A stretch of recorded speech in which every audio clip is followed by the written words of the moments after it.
Abby Sallenger, what happened in Louisiana in August 1856? It was a great storm. It came along unexpectedly. At that time, of course, they had very little means to forecast storms. This was a time when the first weather maps were just coming online. They had just hung a weather map in the Smithsonian building, what we call a castle today, and telegraph operators across the country would report into the Smithsonian every day. And the farthest telegraph to the west at that time was in New Orleans, not far from this small island on the coast. But it couldn't. There's no way they could see anything coming from the sea. This was before wireless telemetry, and the ships had no way of connecting with shore. So there was really no warning of a storm. Where did this hurricane hit? The hurricane hit in central Louisiana, August 10th, 1856. There was a resort built on the island. The wealthy people, the planters. This was during the sugar boom of antebellum Louisiana. So the planters would come there, wealthy merchants. One thing they would do is to get out of the cities like New Orleans. New Orleans was extremely dirty at the time and sweltering during the summer and also very dangerous because of the disease would crop up. Yellow fever 3 years before, in 1853, killed about 8,000 people in New Orleans. So if you had the means, you got out of the city. And one place you would go would be Ile-de-Nere for safety. And this summer, as they gathered there in an elegant, very nice resort, a major storm came along. And on the front of your book, Island in a Storm, you have a map. Where is Ile-de-Nere, last island? It's the island that's... Go ahead and point it out. Okay, it's the island that's right here is actually to the west. This is the mouth of the Mississippi. Here is the most westward island in Louisiana. New Orleans is right up in here. Okay. This is Lake Pontchartrain, right there.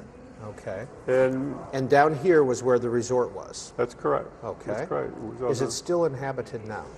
One thing that we learned from that storm. I'm an oceanographer and I study storms and what they do to coasts and things like that. But one thing that we could really learn from this storm is their response was quite different than what we do today. Every building on the island was destroyed except for one, a small stable. And a horse survived and a slave survived in that stable. And then afterwards, the survivors of the storm had a choice about whether to go back and rebuild. And as a matter of fact, there were discussions in New Orleans about this time to build the largest resort in North America, a beach resort in North America, on this island. And they had plans spread out. We have beautiful images of these plans spread out on a table at the Grand St. Charles Hotel the weekend of the storm. And they were bringing in investors to get started on this thing. And they decided, though, after they saw what this storm did, that this is not the place to build. That island did not rise over 5 or 6 feet high anywhere. It was extremely low, not much higher than a tabletop. And what happened is the storm surge, or the increase in sea level due to the wind blowing against primarily due to the wind blowing against the Gulf against the shoreline, rose 16, 17 feet. So the entire island had 10 feet of water on it during the storm. And the people decided not to rebuild. They walked away from that island, and that island was never rebuilt.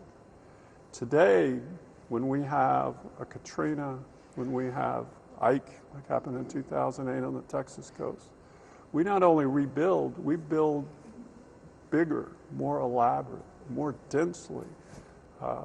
There's something to learn from what those folks did back in the mid-19th century. So most of the deaths from the 1856 hurricane were from drowning? Almost all of them.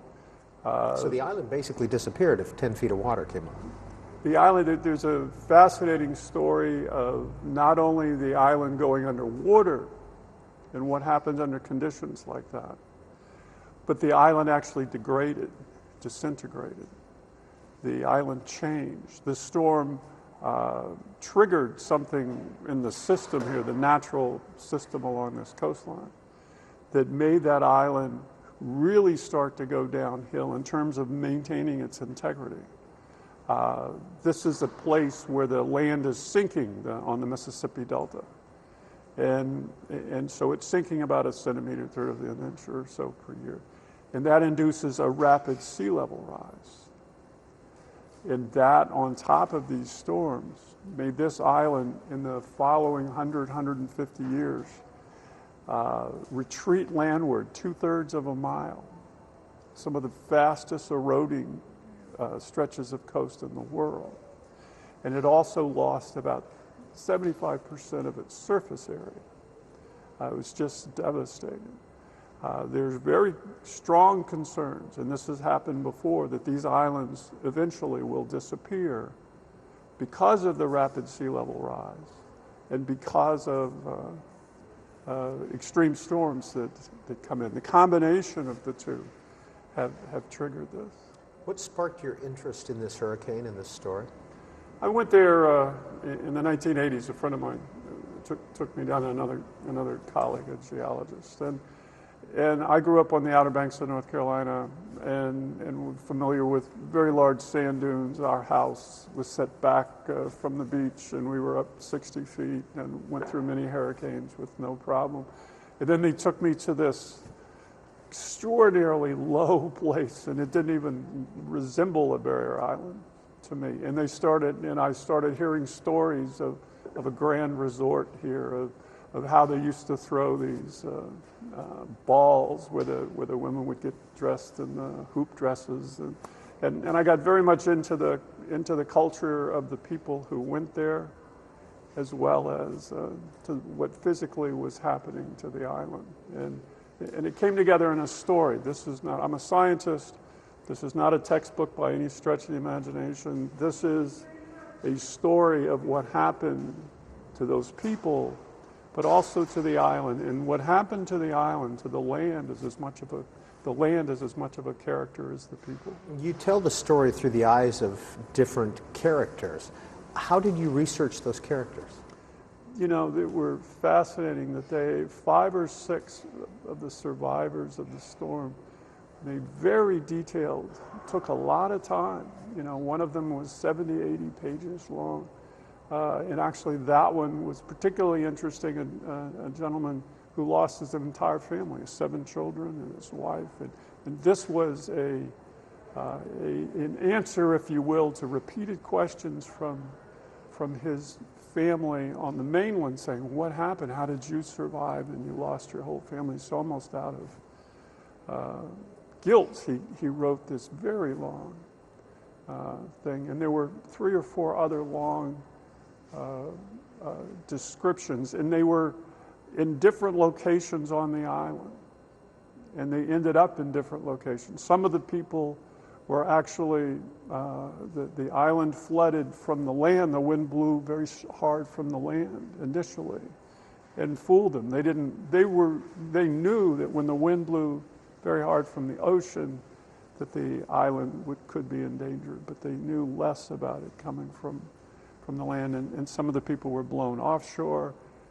Some of the people, when the hurricane came by, the wind flipped around and blew them back into the marshes, and we're getting views from different perspectives, different locations, and that was fascinating to understand the oceanography of what went on, but also to understand what happened to the men and women and children who were involved.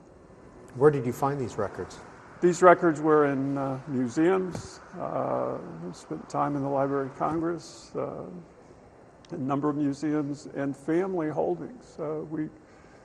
My wife and I visited a number of small towns that had descendants of folks who were on that island who died during the island, and some survivors, and they had their papers and they were very, very, these folks that we met were very, very open with us about sharing family documents. And